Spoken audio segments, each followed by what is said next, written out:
Hello, welcome to Moment of Clarity. Hope you guys are doing well out there. If you're seeing this, consider yourself one of the few, one of the bold, one of the toughest people that actually got through the censorship and suppression that I face on a daily basis. You are a cherished few. So thank you. And take a minute to share it if you can. Spread the word, hand it out, pass it on to your friends. Maybe stick it in their cereal when they're not looking. Thank you guys for being here. So I want to go through some things. I have an update on Assange and Snowden, and I want to spend some time on this episode going through some of Trump and the Trump administration's parting goodbye steamy diarrhea that they are putting out there. I figure I'm going to have 4 years of trashing Biden and his clan coming up. So why not spend this last final day going through and picking apart, and furthermore, picking apart in a way that you wouldn't get from the mainstream media. You might hear them say, oh, Trump said this stuff and he was lying, but you won't get a true dissection of the parting steamy diarrhea coming out of the Trump administration.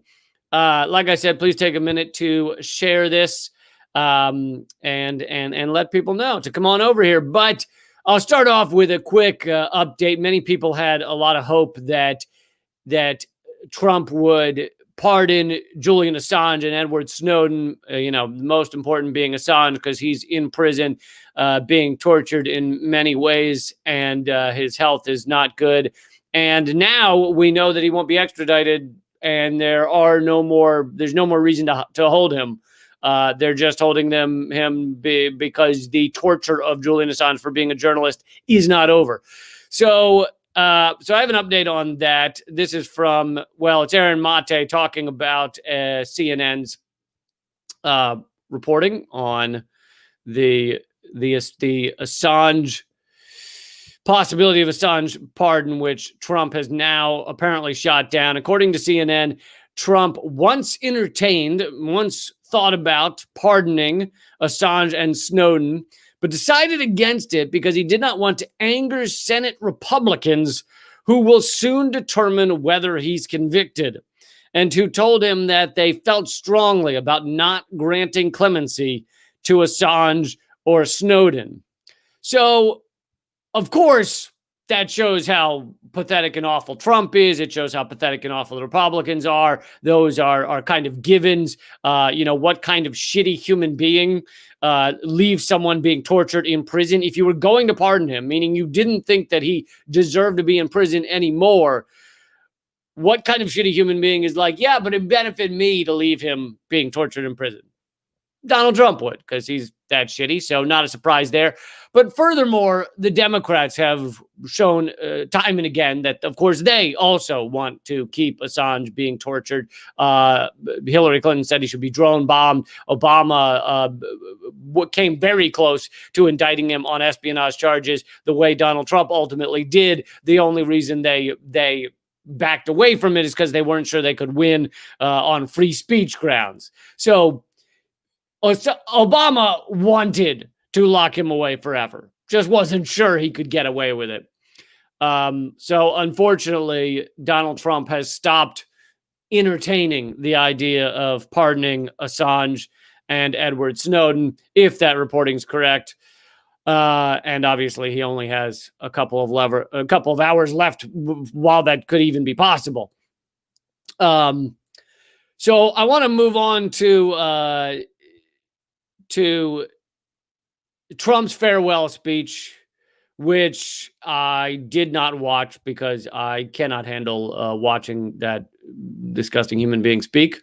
Same goes for Joe Biden. Have no fear. I find both of them utterly repulsive human beings, both in their own right, in their own regard. They are utterly repulsive. I don't want to act like they're the same person, okay? They're very individualistic. They have unique and different ways of being totally repulsive. So, let's give them that. Let's remind them of that. If you have a second, by the way, please share this. And if you're on Facebook, come over to youtube.com/moment of clarity. I'm a little slightly less suppressed over there. So please subscribe to that channel, youtube.com/moment of clarity. Okay, so here is the article on Trump's farewell speech, and I just wanted to go through a little bit of this. He says, we did hear what we came here to do, which I assume that means killing 400,000 Americans by essentially doing nothing about the pandemic. You know, at first acting like it didn't exist, then saying, oh, it exists, but it's not a big deal. Remember, he said it was going to be over by Easter, that last Easter. He said it's going to disappear. It's going to be beautiful. It's going to disappear in a few minutes. Because he doesn't understand science and he doesn't believe science. He thinks science is something that has come here to hurt him, or to not let him make as much money as he might have wanted, or to get in his way. Science to him is like some sort of annoying person that showed up at your workplace and was like in your way. Like, oh, what a douche. Like, that's how he views science. Like, ugh, who is this douche? Tell him, I hope he gets fired. Like, he is like a catty little boy who is upset that science has started working at his office. And so he's trying to find a way to get science fired. I like just telling on him to the boss. He left it.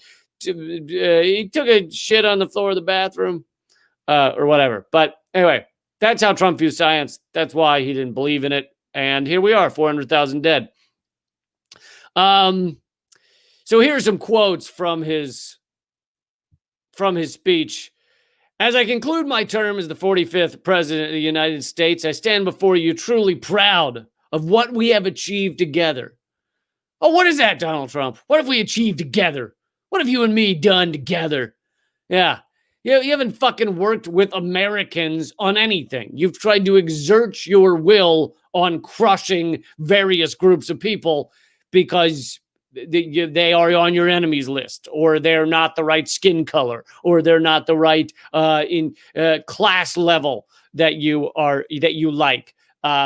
Here's the thing. Trump, more than a lot of presidents, has cared about, quote unquote, his base, right? His voters. But at the end of the day, he does things that they might like talk about putting up a wall, or call other countries shithole countries, or bomb other countries. So he might have certain things that people like, but he's not actually helping them. They're not benefiting by having him as president, because he doesn't actually give a fuck about them. He doesn't like them. He wants them to vote for him, and he wants them to trash his enemies for him, but he's not helping them. He's not doing things for them. I mean, the pandemic is one example, right? Obviously, the people he supposedly cares about are dying. Doesn't matter to him. Doesn't matter at all. He gave massive tax breaks to corporations because he doesn't give a shit about poorer people. He's trying to help the rich people. The same as any of our past presidents, right? In many ways, Trump's a little more forthright about it, a little more disgusting in your face about it. But yeah, the idea that we did something together is pretty laughable. Let's continue on with another quote from his speech. This week, we inaugurate a new administration and pray for its success, because he's a very religious man, Donald Trump, very religious. Pray for its success in keeping America safe and prosperous. We also want them to have luck and luck. We also want them to have luck, a very important word. As Trump will say that, since he doesn't have words, since he doesn't have a good vocabulary, he can't speak very well. He repeats the same four-word sentences like multiple times, but he'll harp on a word because it's just a way to like fill time and make it look like he knows words. So he'll be like, we hope they have luck, a very important word. Very few people, when they speak, stop on a word and go, how about that word? Would you look at that? Holy moly, what a word. But Trump does, because there's not a lot going on in there. Okay, he continues. We did what we came here to do. Again, I'm not quite sure what that was, other than enrich him and kill his enemies. We came here what we did here to do, and so much more. Above all, we have reasserted the sacred idea that in America, the government answers to the people. Have we? Is that what Trump asserted? Was that the government answers to the people? I mean, if that were actually true, then he would be doing the things that Americans overwhelmingly support, such as give everyone health care, such as get rid of student debt. Americans broadly, a majority of Americans support those things. He wasn't interested in any of that, right? Most Americans, although they may not, they may want more restrictions on immigration and things like that, most Americans want a path to citizenship for immigrants. They don't want to crush or kill immigrants. They don't want kids in cages. If you ask your average American, hey, you cool with these kids being in cages at the border? No, they're not. Large majority of Americans don't want that. And that started under Obama, right? So he didn't do what the majority of Americans want on many issues, if not most issues. So the idea that he is showing the government is accountable to the people, no, he didn't. No, he didn't at all. Not to mention, he didn't even win the popular vote, right? He lost the popular vote. He won the electoral vote last time around, 2016. So the majority of Americans did not even want him as president. Anyway, he continues, we restored the idea that in America, no one is forgotten because everyone matters and everyone has a voice. The fuck? No one is forgotten? You're like the king of fucking forgetting people. You would list the people you wanted to forget in your speech, like fucking immigrants, shithole countries, fucking other people, others, black people, people that show up to peaceful Black Lives Matter protests, those garbage human beings. Oh, God. Why would you? No, he didn't. No one is forgotten. Literally, their whole policy, I mean, just look at education. Their whole policy was to try and forget more people. Their whole policy with Betsy DeVos heading the education department was to try and privatize more schools so the rich could get educated well and the middle class could get more educated well, and the poor or even slightly lower middle class, you'd be fucked and you would not get educated well because fuck you. You're not in the class that matters. That is their policy. The goal was to forget more people. And of course, the Democrats do that on a lot of things as well. But for the moment, we're focusing on Trump, who's spouting this horse shit as he does, his farewell horse shit. It's good to have a good, like when you're leaving a party or something, you want to just fucking take a final dump on the carpet, just like, hey, listen, I am out. And then you drop your pants and you go, ah! And then you pull them up and you head on out. And you just like a final shit on the rug. So you want to, because you want people to remember you, right? So here it is. Here's Trump's final shit on the rug. He then spent much of the video going through a laundry list of things that he said they had achieved, such as, quote, more than 450s of powerful new wall. Are those two terms you never thought you'd hear together? Powerful new wall. Oh, man, that is, whenever someone asks me about my apartment, I go, well, I got some fucking powerful walls. All right. I can't even tell you how powerful these goddamn walls are. Oh, I can just feel it. I can feel it it's like Stonehenge. You just feel the power of the walls. Trump gave us a powerful new wall. God damn it. So he claimed he had 450 new miles, but of that, only 80 of those miles were in areas that didn't previously have a border. So he basically added 80, after all this talk, after fucking what, including the campaign, 5 years of talk about this border wall, he successfully made 80 new miles of wall. That's billions of dollars, right? He funneled money from the Pentagon into, I'm not defending the Pentagon's money. They fucking don't need it. How many countries you got to blow up? $1 trillion, but still, He funneled money from the Pentagon over to create this powerful wall. This was a powerful wall. I don't know. He actually had pieces of Stonehenge helicoptered over to insert into our powerful new wall, because you could just because now immigrants are scared of it because it's a hinge. It's not just a wall. It's a hinge. It's a wall hinge. It stops the immigrants. Damn straight. Got our wall hinge there. Can't even touch it. So it was only 80 new miles. On top of this, and I know this is crazy, but I want to kind of throw it out there, something to think about. It turns out when you add just like a little bit of wall between us and Mexico, people can go to the part that it doesn't have a wall. They tend to.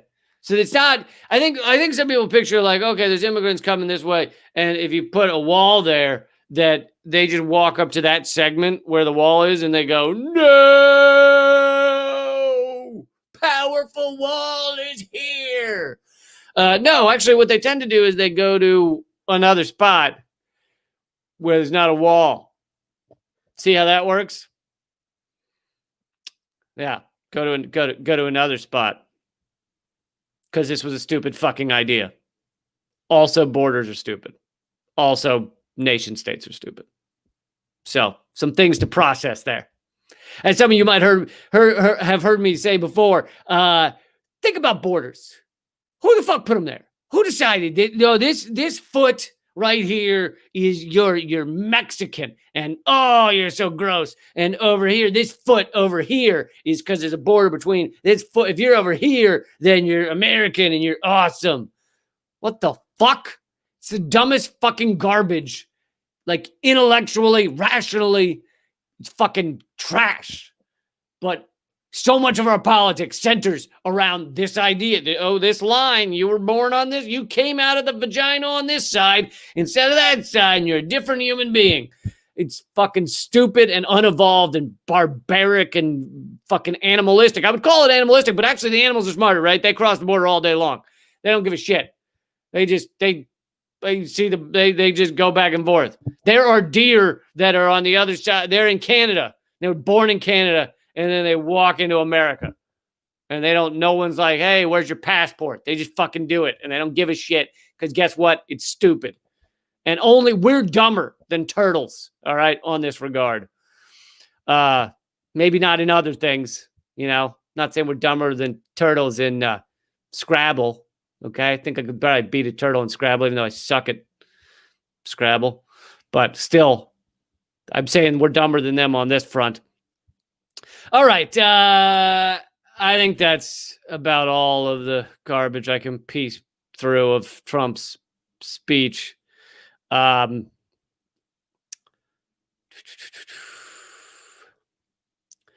I want to go through something that's perhaps more interesting, arguably, just because Trump is, I don't know, his stuff is so simplistic. Okay, I want to go through Pompeo's kind of farewell speech, although these are farewell tweets. This is Mike Pompeo. He is, as you may recall, our bloated kind of oozing. There's a bit of an ooze to him. Like it's like a painting that hasn't dried yet and sat in the sun and it just started melting. He's our melting Secretary of State for one more day. And I wanted to show you these are kind of his farewell tweets. He went on a bit of a storm saying goodbye to everybody because he's going to miss us all. And by the way, he is going to probably run for president. So don't think you've seen the last of the bloated, melting Mike Pompeo. Here he is looking so just beautiful and presidential and just, I mean, look at him. What an upright citizen. What a fucking upright citizen as he goes to bomb every country imaginable. All right. He started off with some kind of ridiculous America first shit. And then he gets to some better stuff. Phenomenally stupid garbage. So he's talking about acknowledging the failings of the UN and stuff, which basically the UN is the slightest minimum little check on America's empire, our imperial destruction of various countries. And that upset Mike Pompeo. It upsets the Democrats as well. So he's talking about keeping them in check. He's very proud of that. Where was the one?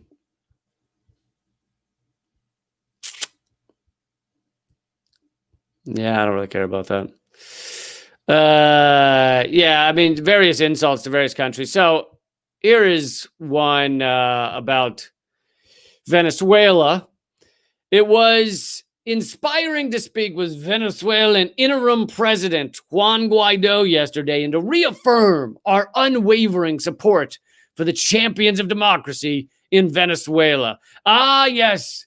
What a bold, brave man Mike Pompeo is.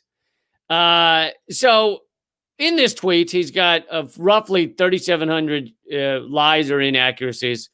He says that Juan Guaido is the interim president. He is not. Juan Guaido is not the interim president. He's not the current president. He's not any kind of president. He's never received a single vote for president of Venezuela. Maduro, whether you love every policy Maduro makes or not, is the elected president of Venezuela. And their election system is more legit than ours. So Juan Guaido is this, ridiculous coup master puppet of the U.S., and he's been trying to create a coup in Venezuela for a while now. And Pompeo he continues to pretend this guy is the president of Venezuela. He's fucking not. Okay. And if you watch videos of him or look at photos of him, he's like a frat boy. He literally went to Georgetown. I'm not kidding. Like here in the United States, he went to Georgetown, probably a douche frat boy there. And now is back in Venezuela claiming he's the president. And that shows how actually free Venezuela is, that it allows someone to run around taking funds, millions upon millions of dollars from the United States to create a coup in Venezuela, running around saying he's the president of Venezuela, inviting the U.S. to invade them, and Venezuela doesn't imprison him. Imagine if you had someone here. And by the way, recently they were armed, recently meaning earlier this year, I think it was around August, there was an arm combined with it was with CIA coordination, although it wasn't CIA people. It was two former, I think, Green Berets. But like 80 armed gunmen in boats tried to attack Venezuela with Juan Guaido's help, and they thought they could create a coup. This was coordinated with the U.S. This clearly had Mike Pompeo's approval, even though he denies it now. And so this guy, this coup puppet, U.S. puppet, is running around trying to create armed rebellions. At one point, he literally did a big thing where he said that the Venezuelan military was going to join him, and they didn't. He got like 4 guys, and I think a donkey. But the donkey was... He was a tough motherfucker. All right. He was trained in jujitsu. So that was quite a donkey. So yeah, let's not laugh at this stuff. Okay. He did have the heavily armed donkey.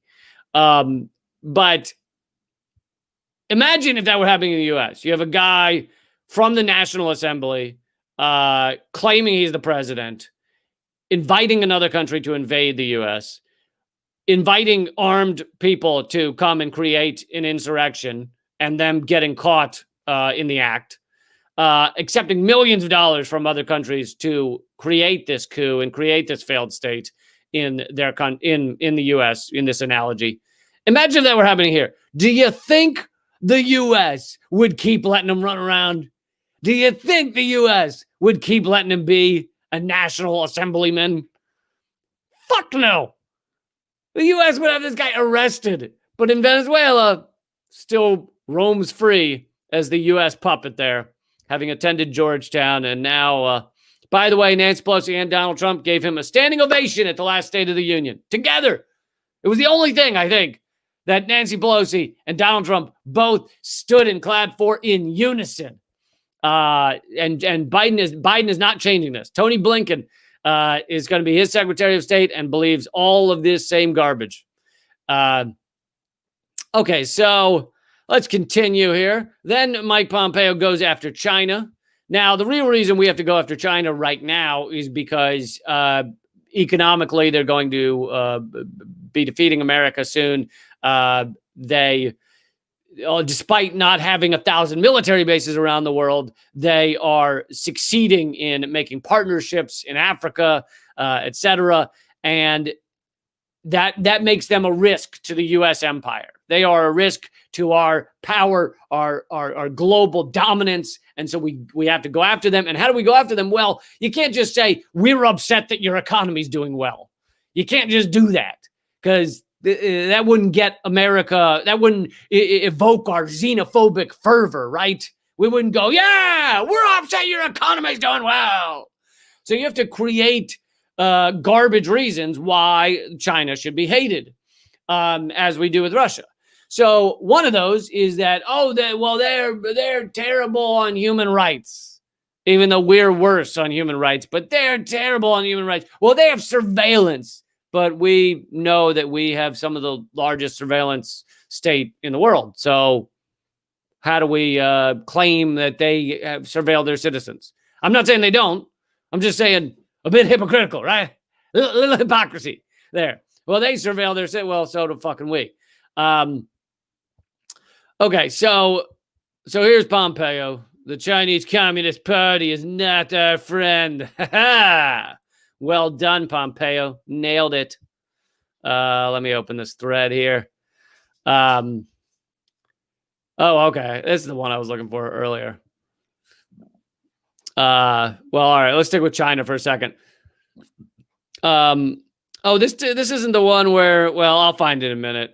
He made a declaration about China and the Uyghurs today. But anyway, let's back up. Here's another Pompeo quote: "You can't appease dictators like the ones running Venezuela and Cuba. The way danger lies for both America. That way danger lies for both America and the people of those nations." All right, can we just say that it's a problem that he said that way danger lies? What are you, fucking Yoda? What the fuck is this, Game of Thrones? Was that a fucking gnome? That way danger lies. Anyway. But so we love to call countries that we don't like dictators, or leaders we don't like dictators. They're not. I'm not saying every country that we say has a dictator has a perfect democracy. They don't, but neither do we. We have a garbage democracy that is owned by a tiny cabal of ruling elite. I think that's been quite clear, right? The only way to get to the presidency is to purchase it with billions upon billions of dollars. That's true for Donald Trump. That's true for Biden. It's true for all of them. The closest one to come to getting the presidency without that, because his money came from individual donors, was Bernie Sanders, and they made sure to stop that, right? So we don't have a democracy. We don't have a democratic republic anymore. We have an oligarchy, a rule by a tiny elite class.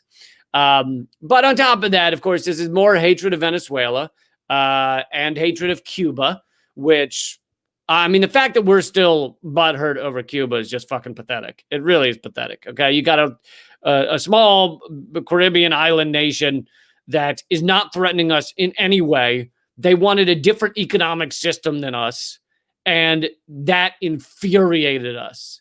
And they took back their country from the capitalist owners, however many years ago, 40, 60 years ago? I don't know. I don't do the maths, and we are still furious about it. So we find ways to attack them, like this right here. Another attack from Mike Pompeo, parting attack from Mike Pompeo. Where is here's the Iran one. So let's see this.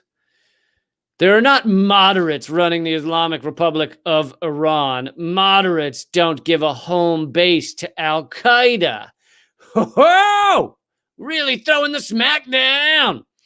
Okay, so yet again, as with Venezuela, we can't stand that Iran is,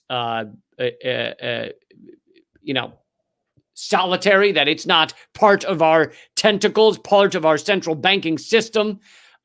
We can't stand that they are a powerful Arab Persian nation that infuriates us. And you've seen what we've done to Iraq, Afghanistan, Syria, Libya to make sure there is none of that.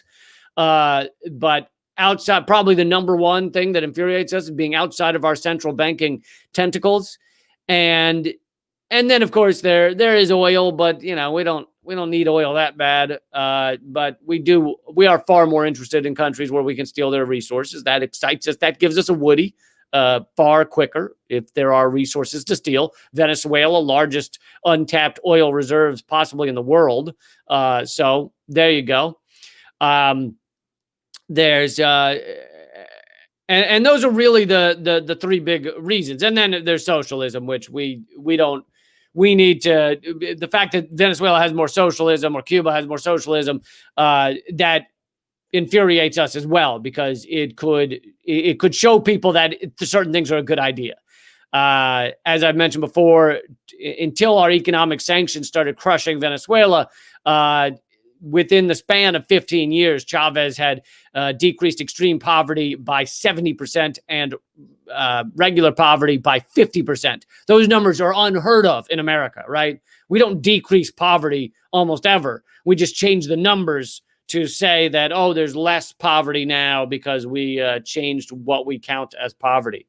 So, this has to do with our hatred of Iran. We, as you know, Donald Trump assassinated their top general with a drone bomb, an act that very well could have caused an immediate, deep and ugly war, possibly a nuclear interaction. He put all of us at risk of getting killed by nuclear bombs by assassinating that general in Iraq. The general had flown from Soleimani had flown from Iran to Iraq, and he killed Iraqis as well. So we are lucky that in that interaction, Iran behaved like the adult in the room, realized that you could end up in a nuclear war that destroys both sides. I'm not saying Iran has nuclear weapons, but other countries that are partnered with Iran do. And anyway, you can end up in a tit for tat that gets very ugly very quick. And Iran is far stronger a country than Iraq was. So this would not be our obliteration of Iraq if we were to get into a war with Iran. It would be far more grisly, far more disgusting. And of course, that's if you accept that we're going to just create a failed state in Iran, no matter how many die.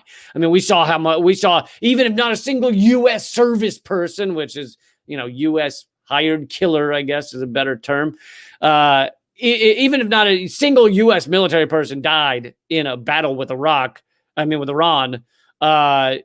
you'd still see the death of God knows how many hundreds of thousands of innocent civilians.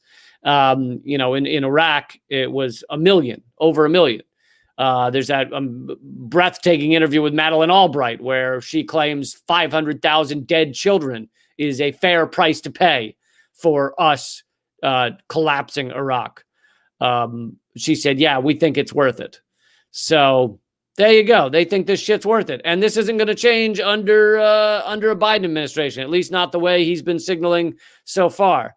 Let's see if and what I forgot to mention, which I did something on this on Redacted Tonight recently, is he goes, we can't allow, what was it? Moderates don't give a home base to Al Qaeda. So he's saying Iran gives a home base to Al Qaeda. They also have called Iran the number one funder of state sponsor of terrorism.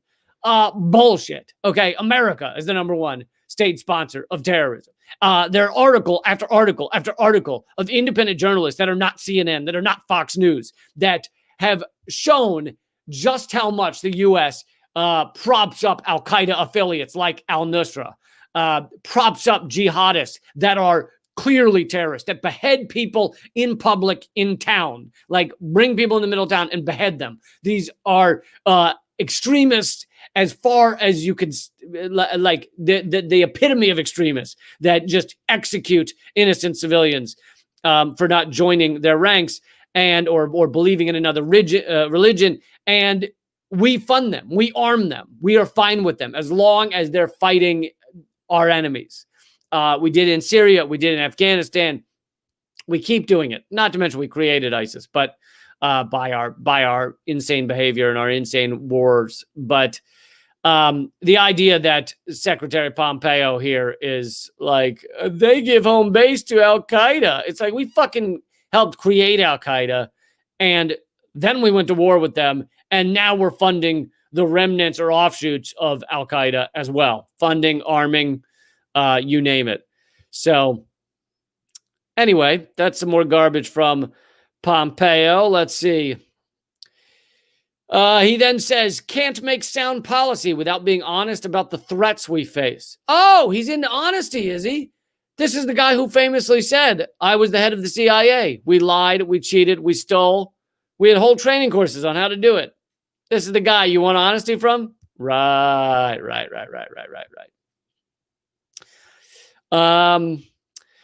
Okay, so... Oh, is this the, where's the announcement they made on China today? I want to find that. But anyway, I can tell you what it is, even if I don't find that particular tweet. They've announced that he's announced that he's declaring what China does to the Uyghurs as a genocide. Now, I can't claim to be an oh, here it is. Okay. I have determined this is the one that, and when you declare something a genocide, it changes policy, it changes laws. And they knew this would have massive ramifications, which is why they waited for the final minutes to do it. This is why there's a reason they didn't do this on day one or even 6 months ago, because this shit has ramifications worldwide when you declare that a genocide is being perpetrated by a country. It greatly gets in the way of any kind of cooperation, diplomacy. Anyway, here's Mike Pompeo. I have determined that the People's Republic of China is committing genocide and crimes against humanity in Xinjiang, China. I'm sure I pronounced that wrong. Targeting Uyghur Muslims and members of other ethnic and religious minority groups. So I don't claim to be an expert on this stuff, but I have looked into this Uyghur thing, and if you read the articles of the Gray Zone, if you just Google Uyghur Muslims, China, Gray Zone, obviously great independent outlet. You should all check it out if you haven't. They prove very clearly that the numbers, so the main number that's thrown around is that China has imprisoned 1 million Uyghurs simply for being Muslim, simply for their religion. The genocide thing, I don't even know why he thinks he can use that term. Even his lies don't show a genocide, which is bizarre. But the imprisonment of 1 million Uyghur Muslims, if you look into where those numbers come from, and by the way, those numbers are repeated everywhere. They're repeated on CNN. They're repeated on NPR. They're repeated by the UN. They're repeated by John Oliver. They're repeated everywhere. If you actually take the time to look at where they got this number, 1 million Uyghurs imprisoned for their religion, they got it from 2 sources. Both of the sources are garbage. One of them is like a total evangelical madman out of Germany who it just spends his life trying to find ways to, harm or crush China. And so that's one of the studies, one of the reports. The other one comes from someone who interviewed 8 Uyghurs, literally spoke to 8 people, And of those, then extrapolated by asking them about their family members, then extrapolated that 1 million Uyghurs were in prison. That's where, like, literally, these are the sources for this number. So it's totally laughable. I mean, honestly, some people have done some great, taking apart of where this shit is coming from, but it's garbage. It's utter garbage. And Mike Pompeo, as one of his parting acts, is declaring this a genocide, which is laughable in so many ways. But on top of that, of course, you have the fact that America, if you actually stop and take a look at us, we have the largest prison state in the world, largest per capita and largest by number. Literally millions of Americans are in prison on a regular basis. And our percentage, our per capita of those imprisoned is just way over any other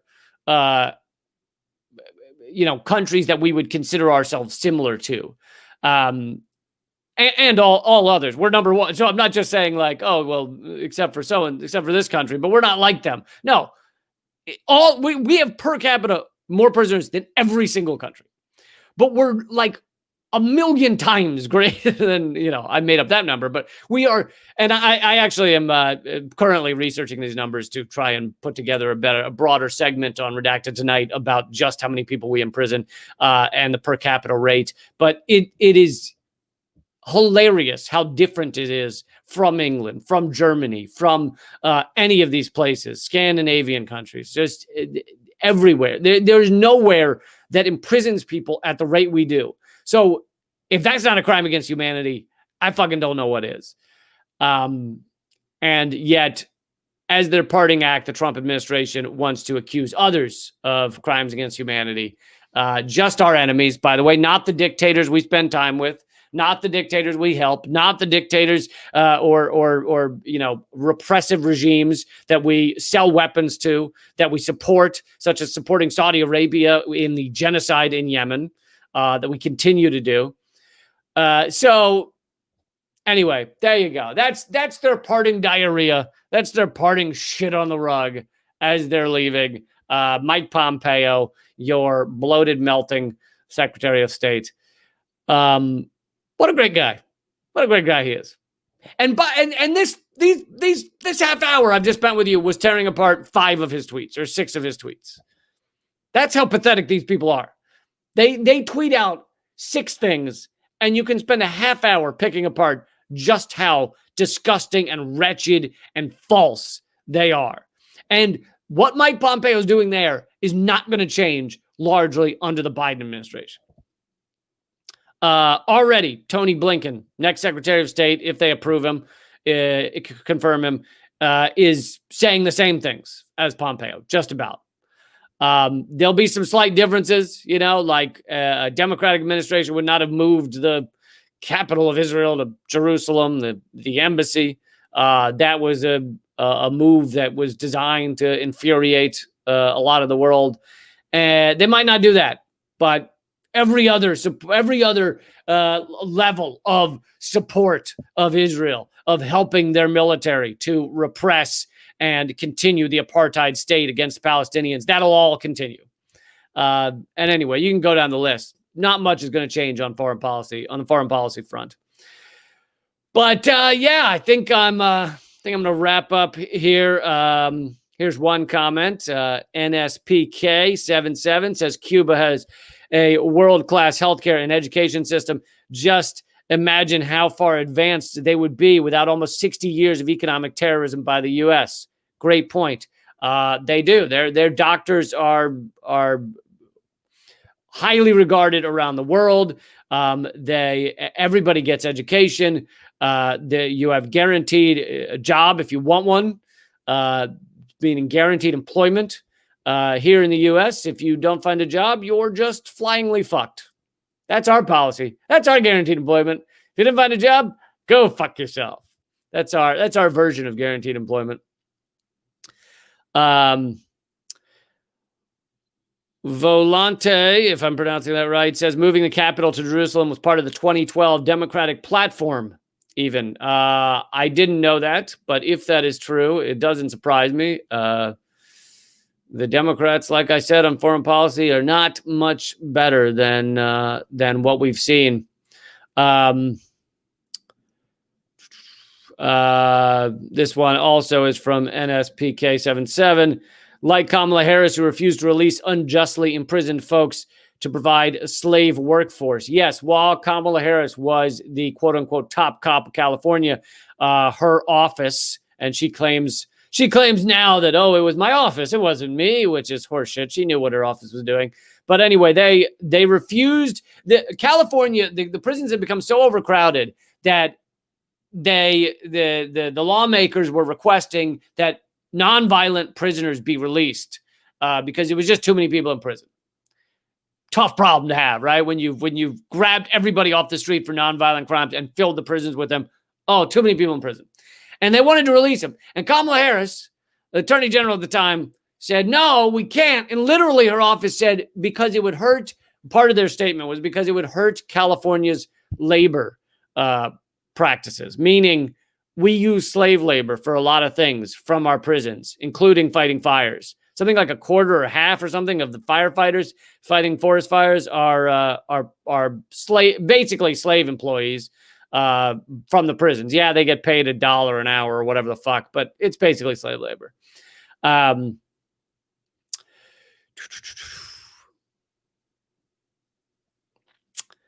Let's see here. Thank you. Tony says, I changed his mind on borders. I appreciate that. I like changing a mind now and again.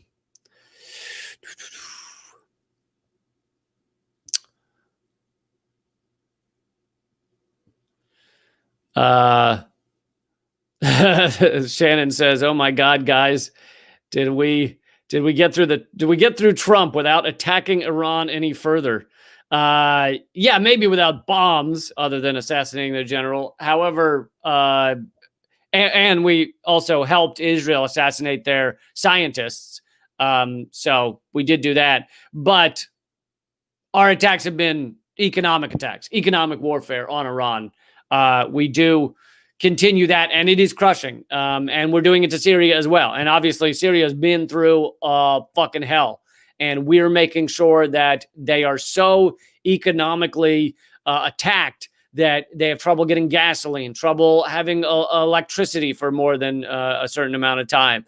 They can't get medicines, medications, and that's our doing. Economic war on these countries. And who do you think really suffers when medications are either very expensive or hard to get?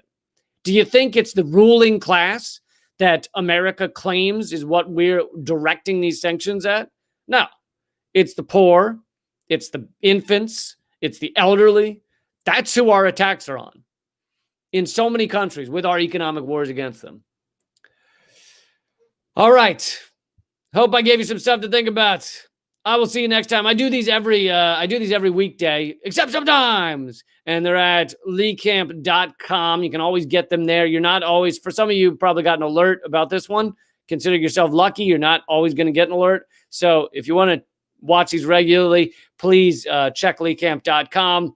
And there will not be a redacted tonight, unfortunately, this week, because someone on the crew, I don't know who, they keep it a secret from us, but someone, because I was going to tell you, no, I'm kidding.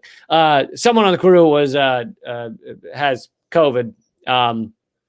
And so therefore we can't go tape, can't go film redacted, but we're supposed to be back next week. So that's the goal. If you haven't seen the latest redacted, go to youtube.com/redacted tonight. But I really want you to subscribe to youtube.com/moment of clarity. Also, I have a Rockfin channel, new Rockfin channel. It's at ROKFIN/LeeCamp or rockfin.com/LeeCamp. And I have a new premium show over there called Broken News that I'm doing.